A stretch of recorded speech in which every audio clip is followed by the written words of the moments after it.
Hello, my name is Sam Feltham. I'm the Director of the Public Health Collaboration and welcome to the PhD Virtual Conference 2020. The coronavirus has changed all of our lives, but where there's an obstacle, there's also an opportunity. And that opportunity comes in the guise of this virtual conference. Earlier this year, we had to postpone our two main events, the annual conference and the Real Food Rocks Festival, until next year. These events allow us to connect, learn and grow, but they also help us raise crucial funds for the PhD to continue. With that in mind, and before we let the next presenter speak, this virtual conference is 100% free for all. But if you find the content valuable today, then please consider donating £2 or whatever you can afford through the Total Giving website via www.phcuk.org/donate. Or if you're in the UK, you can simply text PHC to 70660 to donate £2 directly from your phone. We hope you enjoy the conference from wherever you are in the world, and be sure to get involved in the civil conversation on the comment section here on YouTube or via the hashtag PHCVCon2020 on Twitter, Facebook and Instagram. Thanks for your support, take care and stay safe.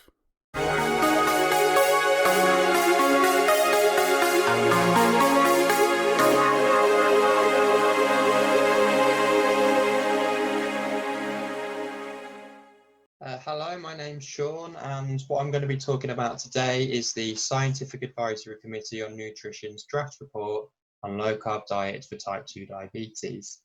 Now, a report on a report might not sound like the most exciting topic, but hopefully by the end you'll agree there are some interesting points here that are worthy of discussion. Before I get into it, I need to cover conflicts of interest. So briefly, I don't have any financial conflicts. But based on my personal understanding of the research, I do believe that low-carb diets should be included as an option for people with type 2 diabetes, and they may well be the best option for many of them. In terms of my employers, I work for Expert Health, and we do have a handbook that's available for people who are interested in following a low-carb diet, and we do include low-carb as a dietary approach through all of our programs. But as a charity, any proceeds that we do make do go back into the charity for research and development. What I'm talking about then is the SACN report, which is looking to address the question whether there is evidence on low-carb diets compared to current government advice for adults with type 2 diabetes that should result in a change in that current advice. SACN uses their panel to answer questions of importance to try and guide public health, and in this case there were also members nominated by Diabetes UK, the BDA, the Royal College of Physicians and the Royal College of GPs to make sure that there were representatives of all of the key areas for this particular question. With any of their reports, a draft report is produced and then stakeholders are invited to submit comments based on that. So the purpose of that is to try and identify any mistakes in the scientific process that has been gone through to reach the conclusions.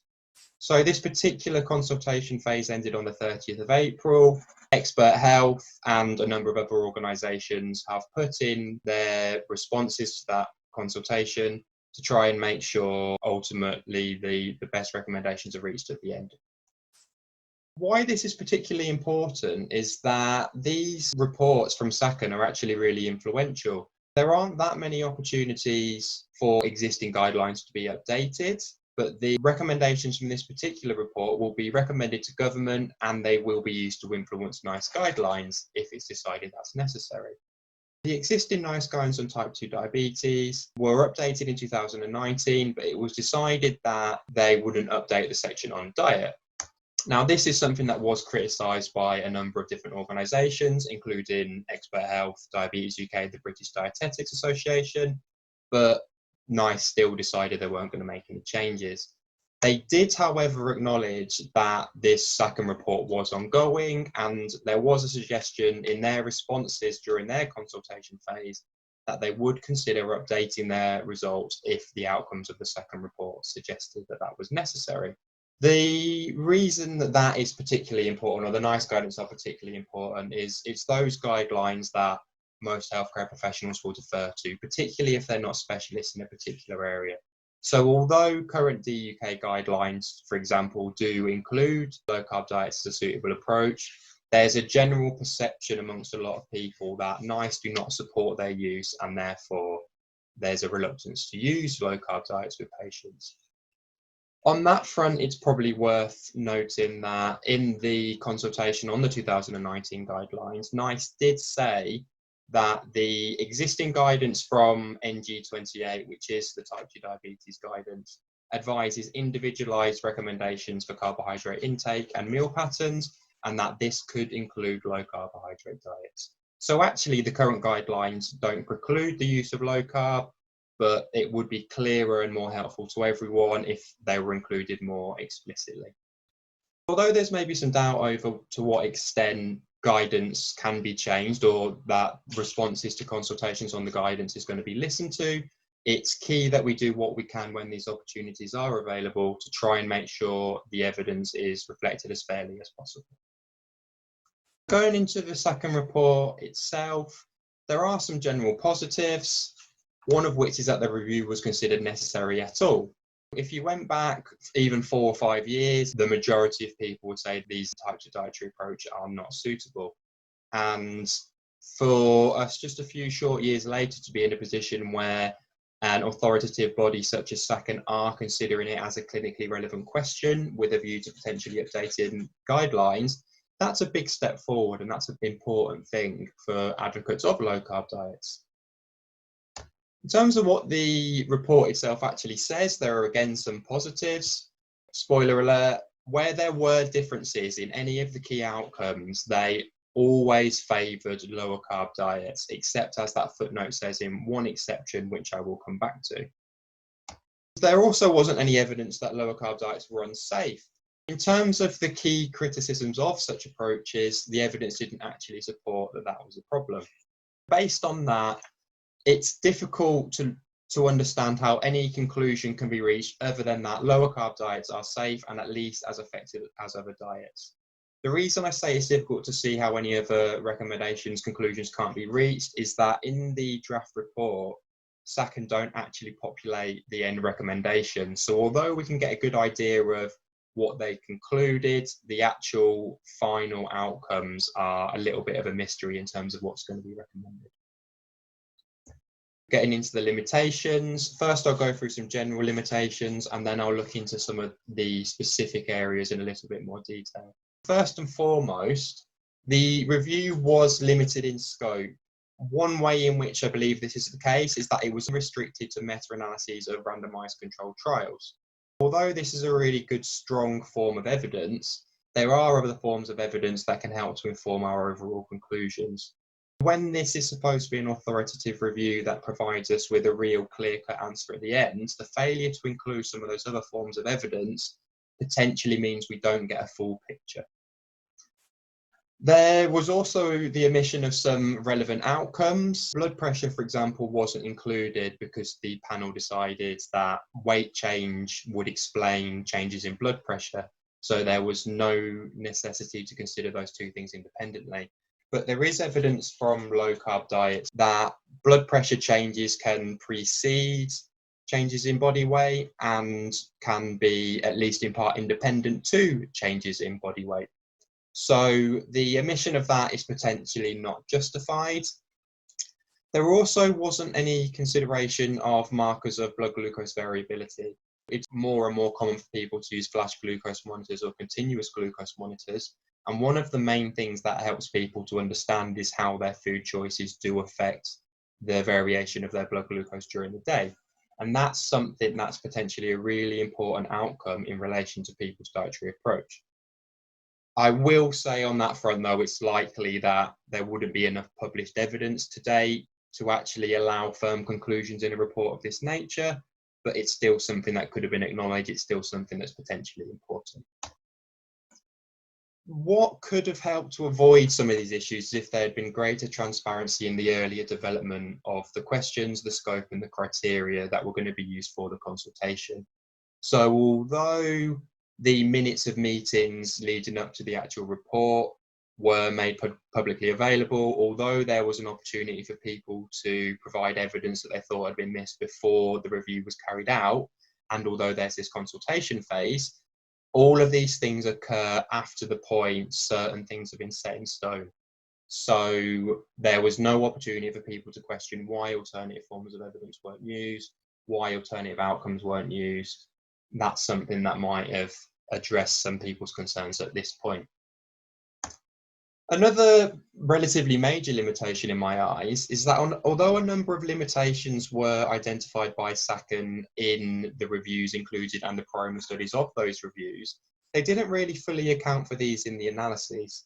So it almost makes it pointless having identified the limitations in the first place. For example, one major limit was that a lot of the studies used and even the criteria within the reviews was not consistent with what would be considered a low carbohydrate diet by most people. And that includes the guidelines that were quoted by SACN. They used the Feynman guidelines of 26% total energy from carbs or 130 grams per day of carbs as low carb. A lot of the studies did not actually get below that threshold, which is largely why they called it a lower carb rather than low carb in the title of the report, but that is still something that could have been considered. They also didn't really consider the actual reported carbohydrate intake. So this is something that is clear in a lot of the systematic reviews, if not all of them. Rather than grouping users on how much carbohydrate they actually had, they grouped them on how much carbohydrate the study said they were going to have. And there's quite often a really big difference between those two things. And another one is they didn't consider the impact of medication changes. This is something that's really important and that I'll come back to later. But if you don't consider the impact of changes in medication, you're potentially underestimating or overestimating the actual impact of the diet. There wasn't any real consideration of other differences between diets either, and these are things that could have had a really big impact on the outcome. Diet quality is obviously something that's now talked about a lot. Protein intake's potentially very important. So protein, we know, has a big impact on satiety. There are an increasing number of proponents for the protein leverage hypothesis, which suggests that the protein intake of an individual is actually going to be one of the biggest, if not the biggest, indicator of their total energy intake. But either way, there is evidence from Gannon and Nuttall's work, for example, that protein intake does have an influence on blood glucose control, diabetes control. Eating frequency also potentially has an impact, and whether or not individuals were told to eat to a specific calorie target or whether or not they were allowed to eat ad libitum also wasn't considered. That potentially biases against low carb diets. And the reason for that is it's not uncommon in these studies for the low carb arms of studies to be told they can eat as much as they want, whilst the low fat arms or the control arms are told that they have to eat to a specific target. That's perhaps a reflection that low carb diets can help people feel less hungry, but without considering that in the review, it's not something that's actually going to be really considered in the recommendations, the outcomes. Looking at what the actual evidence presented shows then, I'm going to start with weight management. So SACN opted against considering the shorter term evidence, and that isn't necessarily a problem. It's well established that almost any way of eating can lead to weight loss in the short term. But what's actually more important is whether or not that weight loss can be maintained. They concluded there was adequate evidence that there was no difference between lower and higher carb diets in longer term studies.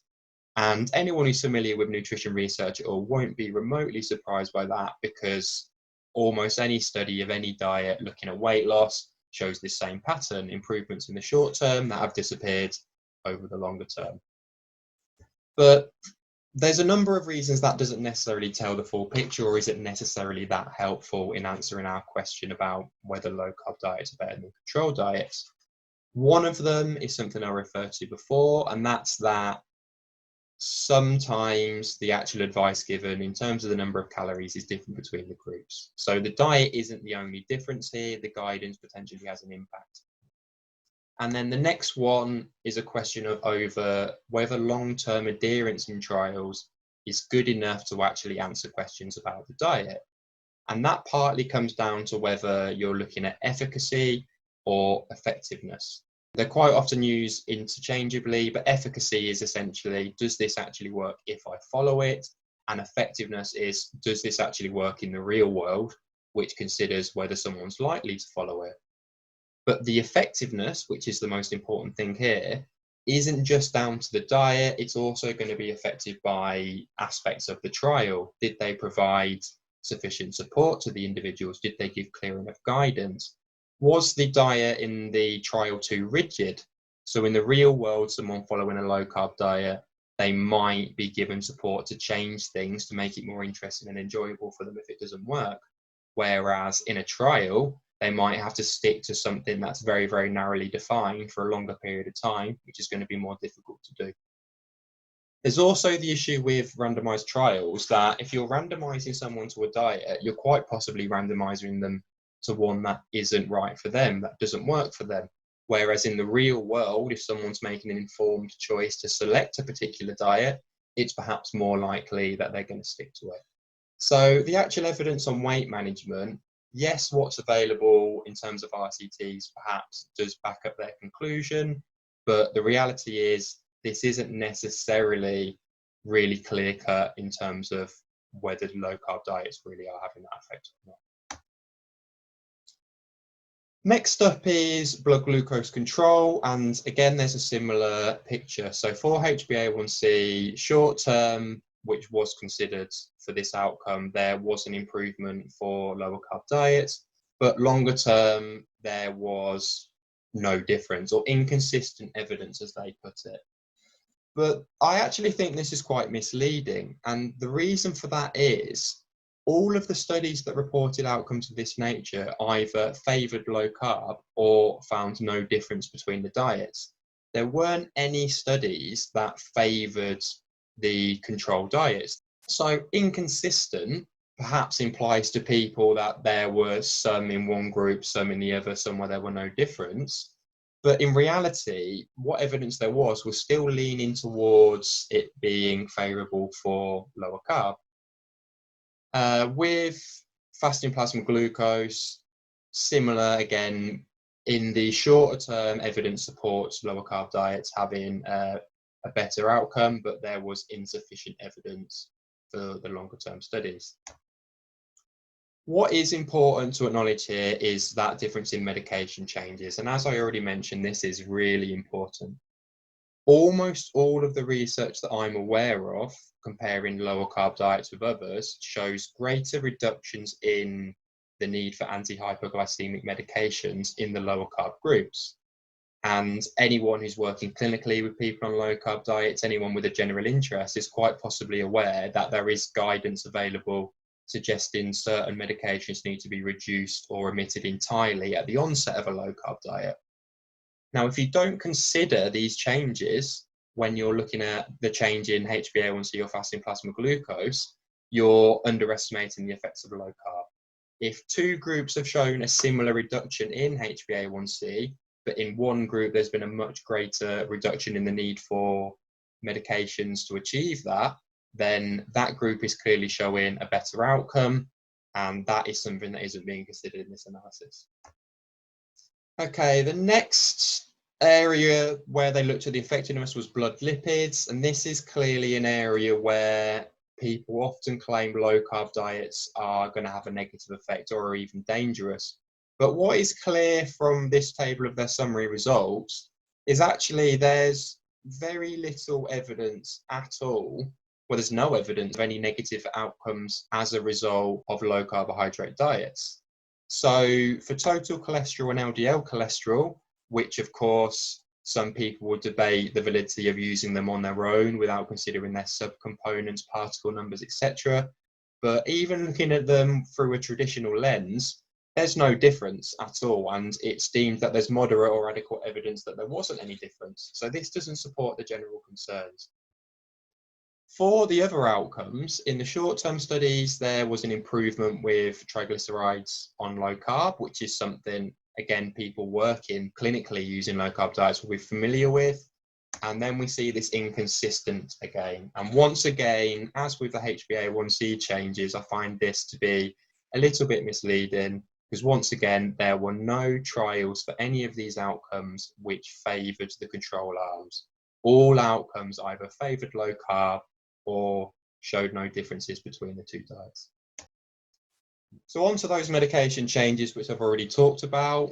As well as it being a real key factor in how other outcomes are going to change, it's also something that's really important to patients. You see a lot of people who are really, really keen to reduce their medication requirements because they don't want to have to keep taking it for the rest of their life. Now, the limitations I've already discussed were acknowledged by SACN in their report. As you can see here, they acknowledged that it could underestimate any potential benefits. When they actually got into the evidence, they decided that they would not grade the evidence because a meta-analysis was not performed.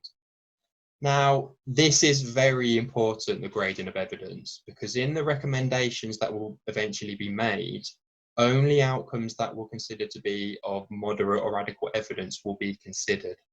So anything that isn't graded or isn't graded as at least moderate or adequate won't be factored in.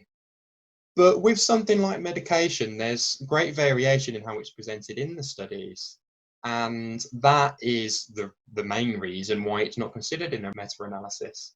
But if you look at the actual grading criteria for SACN, then it is allowed to put gradings in place based on individual studies when a pooled analysis was not available. So it is possible for them to have graded it even in the absence of the meta-analysis. So the studies they did present, they limited to looking at a single systematic review and meta-analysis. So when they were identifying the available evidence in the studies, they narrowed it down to 4 priority reviews because they concluded that these included all of the studies that were included in the other reviews. So they didn't want to repeat their analysis. Only one of those 4 reviews actually stated medication change as an outcome of interest, so they decided that they would only use that particular review when considering medication changes. But even within that review, 5 out of the 6 shorter term trials and 4 out of the 8 longer term trials found that there was a significant reduction in diabetes medication in the lower carbohydrate diet. So that's relatively clear and consistent evidence that what I was saying before is true, that this outcome is improved more on low carb diets. It is questionable why this wasn't considered sufficient to actually grade this evidence. You could make arguments about whether these particular studies were of sufficient size or quality, because these are things that were mentioned in the SACN grading criteria, but that's something I disagree with. I strongly feel that this should have been graded. I also don't think there was any reason why they couldn't have used the other 3 priority systematic reviews they'd identified, because there was still the individual studies mentioned and medication changes considered in these reviews in a way that the evidence easily could have been applied by SACN to reach a grading. But what is notable about this is the only place this information appears in the SACN report is in this table, which is A12.2, and the A stands for Annex. So it's not in the main report, it isn't considered in the main report, and it isn't considered in relation to grading of the evidence. I won't read through all of those, but all of the bits I've highlighted in green there are bits that are saying better reductions, better changes in the lower carb diet. So again, there's clear and consistent evidence, and for me, there's plenty and good enough quality of that evidence that the conclusions of the SACN report should acknowledge that they should be used to influence the outcomes. Without it, you're really missing a key benefit of low carb diets. Okay, next area then I'm going to talk about is safety. As noted before, there wasn't any evidence of negative effects on blood lipids, and where there were changes, they were favourable for low carb. The reason for this statement being included in the report is a mystery to me, actually. It's a slight concern. So once we get into the summary of evidence, there's a number of statements, as you'll see, that SACN included, which aren't backed up by the evidence that they've used, which weren't actually included in their initial methods, what they said they were going to talk about, their outcomes of interest. This particular statement acknowledged that there was the potential for carbohydrate-restricted diets to detrimentally impact CVD risk markers, but essentially this means there wasn't any evidence. Just because there's the potential, just because the authors of the review suggest there was potential, this isn't relevant to the outcomes unless there's actually evidence there which supports this. And for me, it's inappropriate for that statement to be included. On a similar theme, it talks about the implications of long-term restriction being unknown, but again, this isn't something that's unique to low-carb diets. It's a feature of dietary research in general that it's exceptionally hard to be able to do research of that nature at all. So it seems a little bit unfair to use these caveats, these qualifiers for low-carb when they're rarely, if ever, used for other dietary approaches. Basically, why should lower carb diets have to clear a higher bar than the diets they're being compared to? They also introduced deficiencies in this summary section, but this isn't something that was mentioned before. Here's the statement that refers to it. If it was a concern, I'm struggling to understand why it wasn't assessed. They did extract information from all of the randomized controlled trials that were used in the reviews of interest. They could easily have used those to see if there was evidence to actually support this statement. What's interesting in particular about it is if you follow up the reference they've used for this statement, the study in question didn't actually find nutritional deficiencies linked to low carb, and it didn't even assess fiber. So the statement gives the impression that it is evidence-based, but there is no evidence used to actually support it. On to adverse events, and again, this is something that is often used as a major concern by people who are anti-low-carb diets. And this is the only graded conclusion in the entire review that is negative for low carb. In fact, it's the only outcome at all where there's any evidence used that is negative for low carb. But it's also the only analysis that used the individual studies to inform the conclusion. Everything else used the systematic reviews or decided, in the case of medication, that it couldn't reach a conclusion because a meta-analysis hadn't been performed. I find it slightly unusual that those criteria were applied differently here. Now, what makes it even worse is of the studies that were used, they almost all found no difference. There was just one single study that suggested a potentially greater risk of these adverse events in the lower carb group, and very low carb in this case. This is the study that it used, and if you look into the methods, it wasn't actually a study of low-carb diets at all. It used protein shakes. For the first two stages, it was a very low-calorie diet. It was much more close to the direct study in terms of its protocol than actually anything people would consider to be a low-carb diet. Earlier on in the SACN report, they do actually make it clear that low-energy diets and low-carb diets aren't the same thing, and people need to make sure they separate them when they're considering the evidence. Based on that, this study clearly shouldn't have been included here, and that conclusion in section 6.210 is clearly inappropriate. Adherence is another outcome they looked at. It wasn't stated as an outcome of interest early on, and there was no particular methodology discussed for considering it, but they did still state that people who follow in a low-carb diet in particular may find it challenging to follow it over a longer period of time.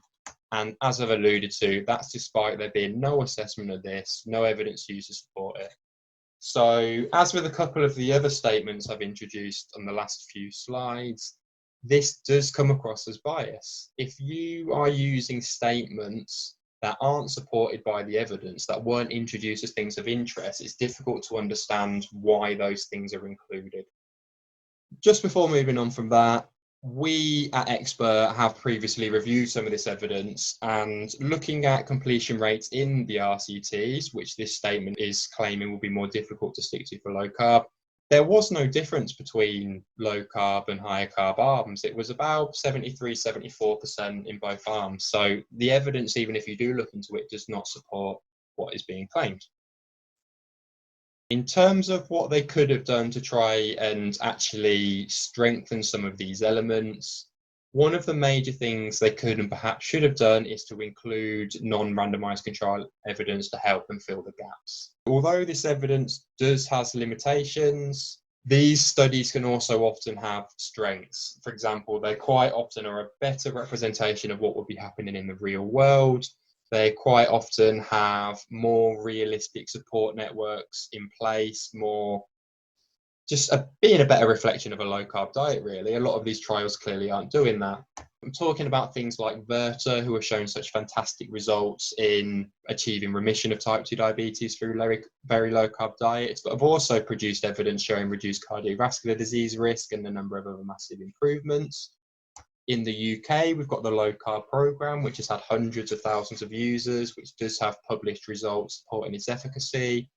And then there's the work of a number of people who are obviously affiliated with the public health collaboration. So you've obviously got David Unwin, but you've also got the likes of Kassar Sadra, Campbell Murdoch, Joanne McCormack, and a whole host of other people who are doing such fantastic work in primary care, some of which is summarised in published research, but some of it is available through other formats. All of this evidence helps to actually answer the question, is a low carb diet an appropriate diet?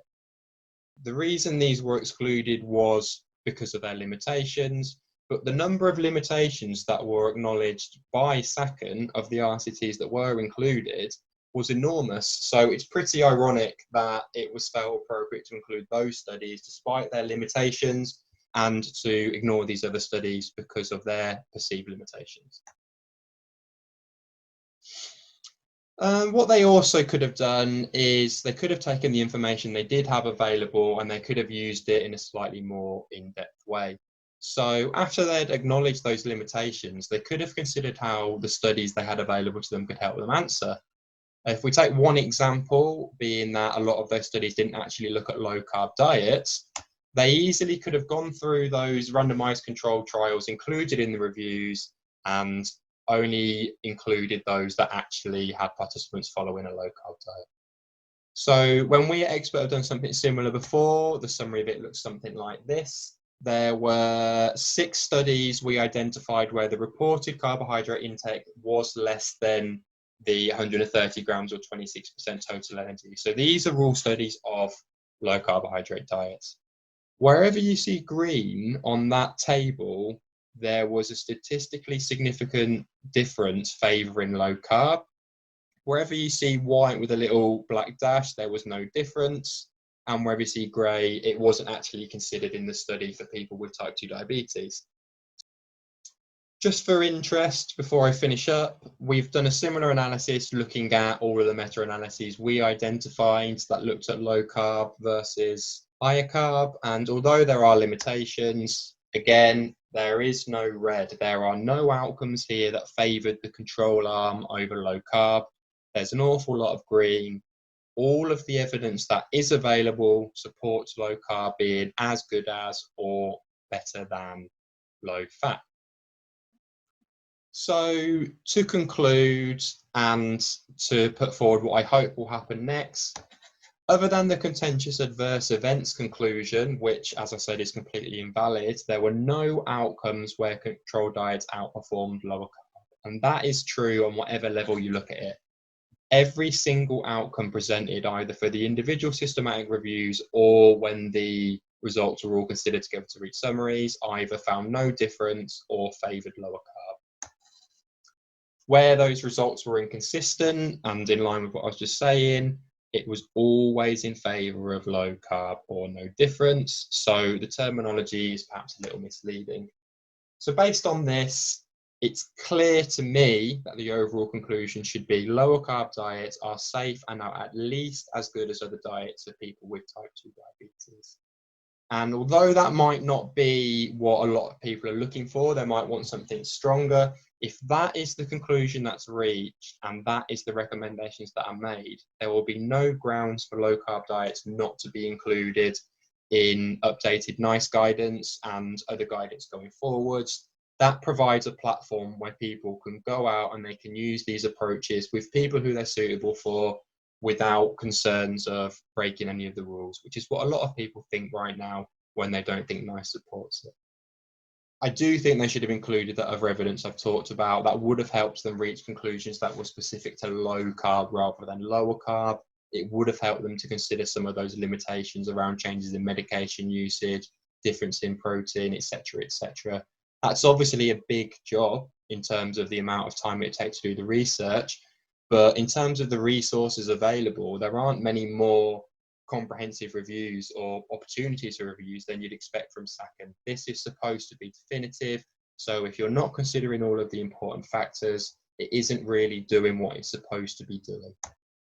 Overall, the recommendation should therefore be that low carb diets are included as a feasible option, and there should not be the classic qualifications around that about long-term effects, etc., because the evidence doesn't support that, or at least it doesn't support that it's any more of a problem with low carb than it would be for other dietary approaches. Thank you for listening. If you do have any questions, then as I said, please feel free to drop me an email. The responses to the second consultation are all going to be being made available. So either you can hold out for that, or if you'd like to see our full response to see things in a little bit more detail, then feel free to ask and I'm happy to send that over. Okay. Thank you very much.